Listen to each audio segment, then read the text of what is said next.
in terms of critiquing government policies. Go back to the 60s and 50s and 70s, 80s.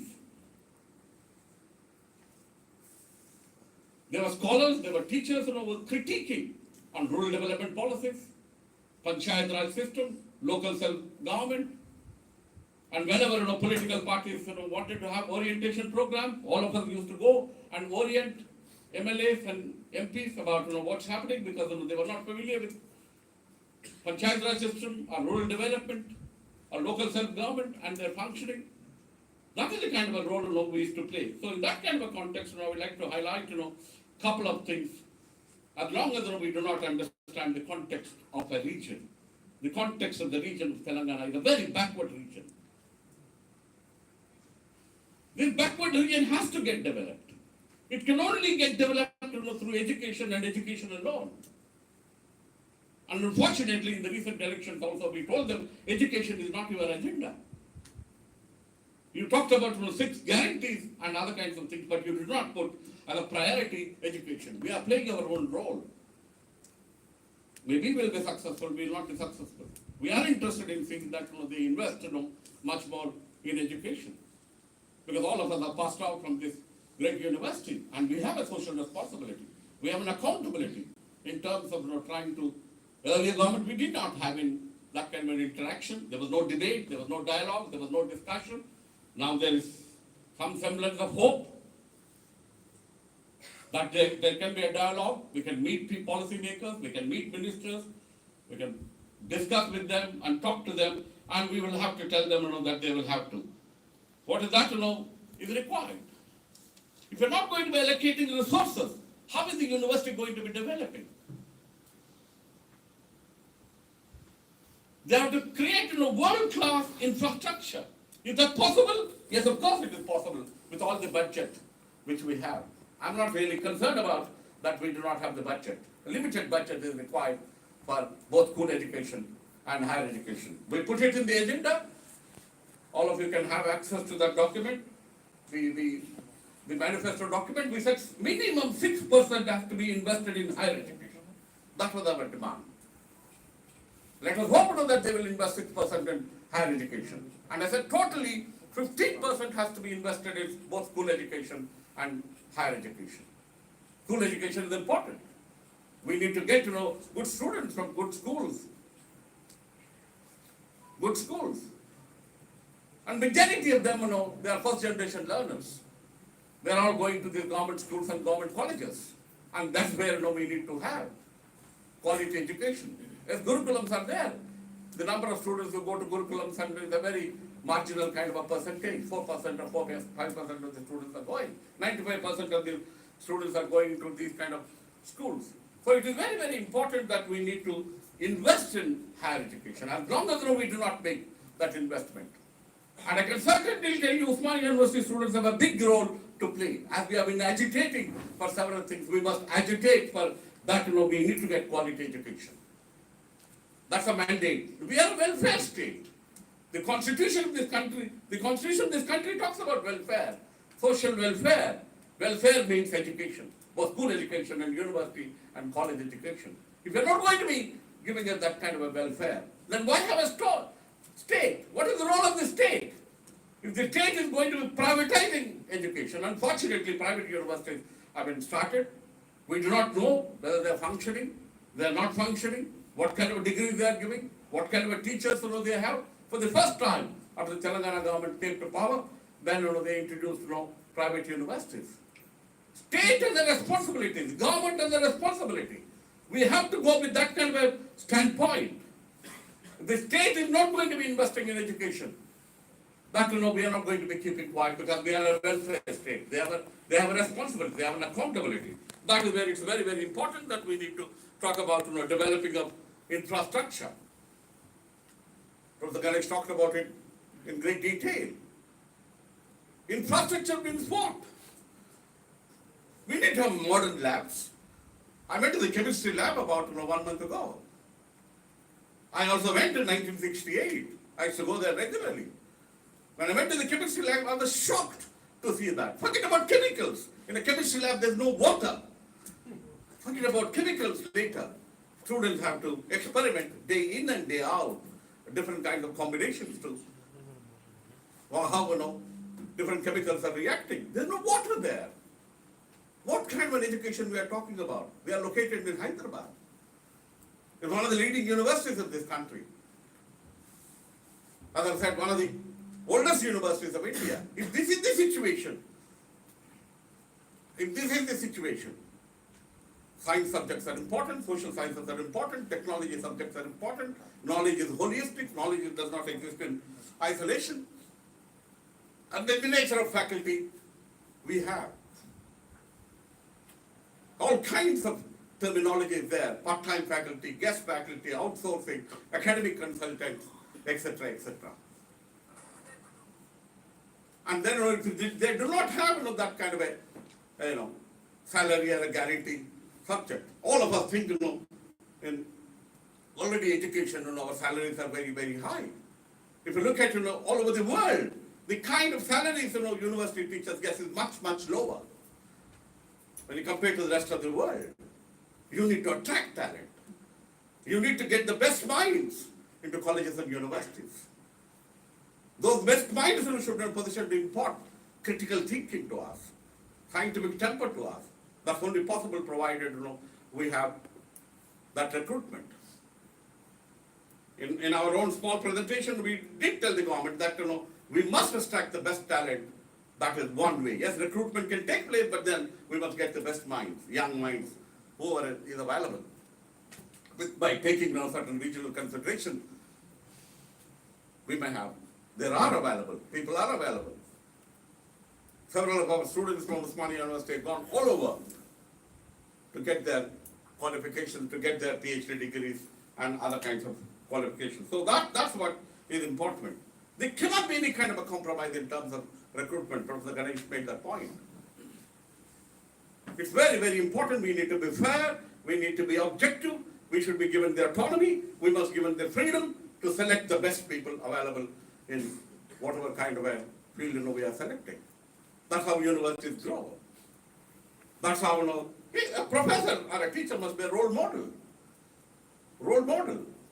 And we had those kind of role models. That's why today we are in a position to sit here and talk.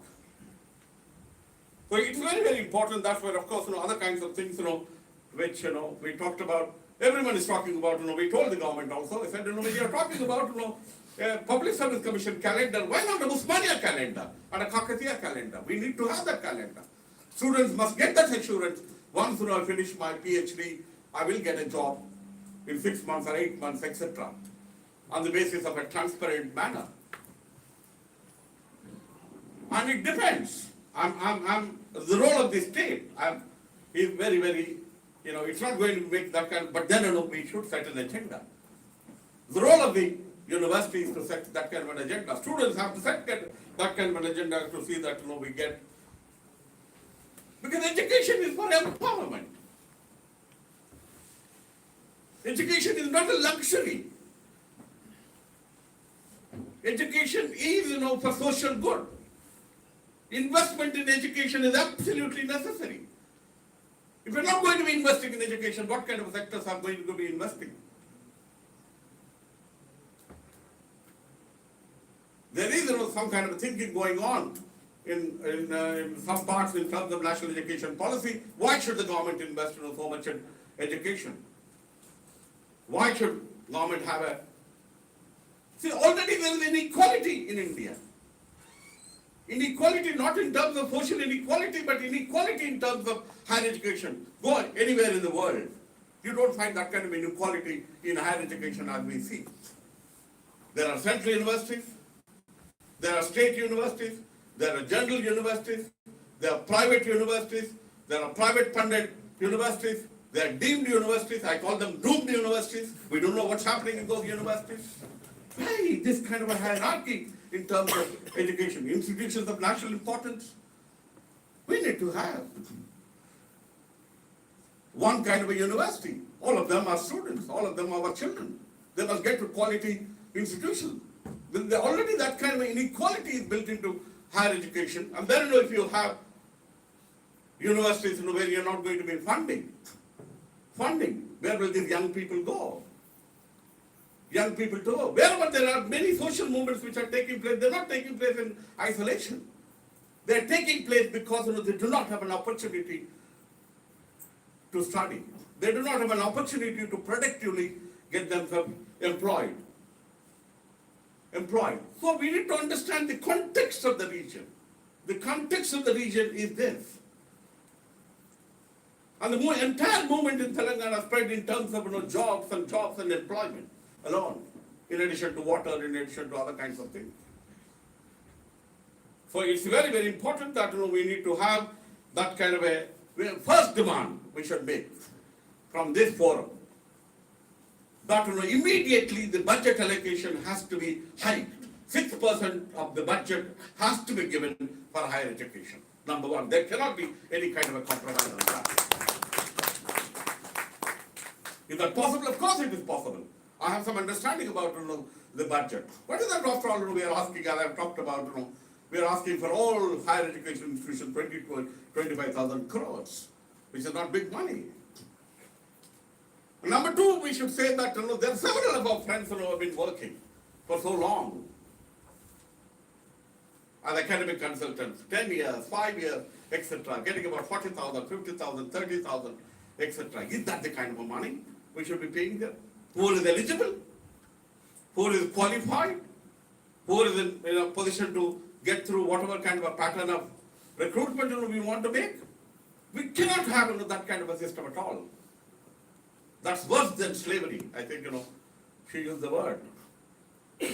Worse than slavery. We cannot have that kind of a bonded labor. And we are supposed to be critiquing that kind of inequality, and we are allowing that kind of inequality in our own educational system. Professors get paid, others get paid in a different manner, and some of us are doing the same workload. I participated in several demonstrations which our academic consultants have organized. Supreme Court of this country said, if you are doing the same job, you must get the same salary. Supreme Court of this country said that. But we don't even implement the Supreme Court judgment. We brought that to the notice of the government. We are given data in terms of how many teachers should be there in various universities, including some of the universities which are established about 10 years ago. But that alone is not adequate. There must be pressure groups of university teachers and students. There is access right now to this government. We must meet them. And we must tell them whatever is there in the manifesto, whatever you have included in the manifesto, you must go about implementing. So if we're not going to be developing that kind of a human capital which is required, it will be disastrous in Telangana. Who's going to be critiquing? Who's going to be producing policy documents on irrigation, agriculture, health, education, or in technology? Technology. That is where it is important. And if they do not give that kind of a budget, that kind of an allocation, that will be difficult for us to function. At the same time, it's also important for us. We must oppose any kind of commercialization of higher education. Particularly in Telangana, we cannot have that kind of commercialization of higher education because several of them belong to very, very poor background, poor economic background, poor social background. These private universities which are existing should not have right to exist at all in Telangana. Unfortunately, those private universities have been started. And we cannot allow any kind of a privatization of higher education. One more point, we cannot allow any kind of a communalization of higher education. There's always subsidization of higher education which is taking place in this country. Another major development of how history is being rewritten. History is not mythology. History is based on certain archival value. Today, entire history books are being rewritten. That also we need to oppose. Why do we come to university? We come to university in addition to knowledge, in addition to information, for logic and reasoning and scientific temper. And that rationality of mind is not going to be there. So it will become very, very difficult. The government is already thinking about whether we should implement the national education policy. We told them, not that whatever we say, national education policy cannot be implemented. Experimentation cannot go on. For 10 years, entire thing has been destroyed here. All sectors have been destroyed, particularly the education sector have been destroyed, much more. And we told the government that, let us not go in with that kind of a national education policy. There has to be debate, there has to be discussion on what is this policy is about, why that policy has been brought about, should that policy be implemented, and all of you should know that national education policy is only a cabinet recommendation. It didn't go to the parliament. All earlier education policies were debated, discussed in parliament, and then they were passed. But here, national education policy is a policy document which only the cabinet of this country, the central cabinet, has approved. No debate has taken place. Very unfortunate developments are taking place. My dear friends, young friends should be aware. Many, many institutions of this country are collapsing. Look at the Central University Act. They have already taken a decision that students cannot protest in JNU campus or any other campus. Leadership emerges from here. All of us are right to protest if something is going wrong anywhere, nationally or internationally. If they're going to be stifling us. All of you know what happened in the Indian Parliament. 146 MPs for the first time in Indian democracy have been suspended. No debate, no discussion. Indian Penal Code has been changed. Criminal Procedure Code has been changed. The way Election Commission has to be appointed has changed. The constitutional bench of the Supreme Court of this country said, this is how the Election Commission should be appointed. The Prime Minister of this country will be there, leader of opposition will be there, and Supreme Court Chief Justice should be there. Constitutional bench have given that. But yesterday in Parliament, they said no Chief Justice is required. Narendra Modi and the Prime Minister will nominate a cabinet minister and they will decide.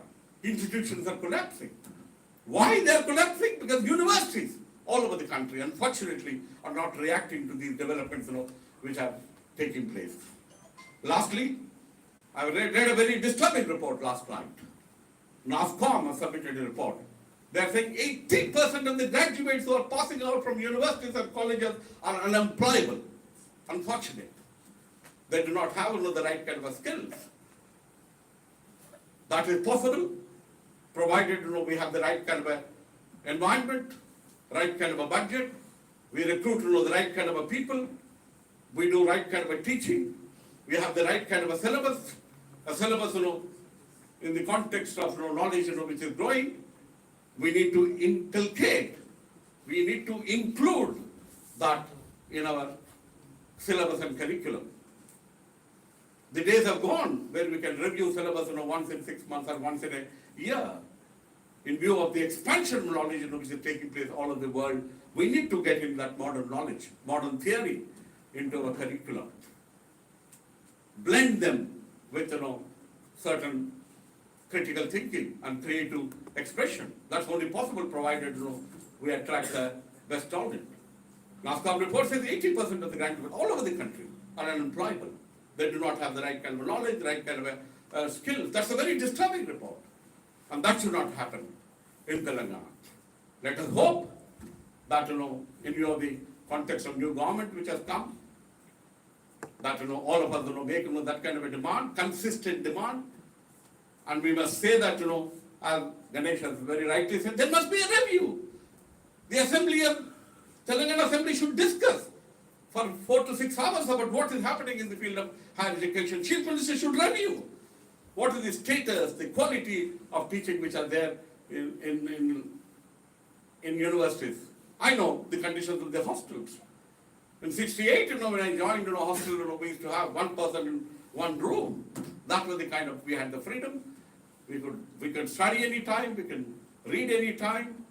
Healthy environment was there, democratic environment was there, debates were there, discussion was there, dialogue was there, we can interact with anyone. And our small university is not a small university. Several social movements have emerged from this university. How did those movements emerge? Because the students had that kind of a knowledge, that kind of a sensitivity to react on world events, international events, or developments which have taken place in Telangana, in the world. So in that kind of a context, I hope that we set an agenda. We set an education agenda. And our agenda should be not only education, excellence in education, quality in education. We have a right to demand that. We have a right to demand that. I'm sure, I'm one of those people who believe paths are not made, paths are created. We need to create, that kind of a path so that, we can have quality, excellent education in all the universities in Telangana. Is that possible? I think, that's possible, provided all of us, take interest. I'm happy that this seminar has been organized, which would mean that all of you are thinking in the right kind of direction, that how to go about, strengthening higher education in this part of the region. Is that possible? With all our support, with all your help and initiative, and enormous amount of leadership is there among the students. We have to set the agenda to the government, and we should interact what we want. What is that we want? We want higher allocation of budget. We want recruitment to take place. We need to have outstanding infrastructure, and we need to have good hostels so that we can live in a very healthy environment and a clean environment. And then I'm sure that we'll be in a position to not only contribute to this region, we can contribute to the country and contribute to the world, because several of our students are there all over the world today in this knowledge economy, contributing for science and technology, for engineering and for social sciences and human rights. That is possible provided all of us get together and tell the government that we need to have a different kind of an agenda for providing excellence in higher education in Telangana region. Thank you very much. Hoping that all of us will continue to have this debate, continue to have this dialogue with all the professors we have. We should, after all, democracy means setting an agenda. Democracy means equality. Democracy means equal opportunity.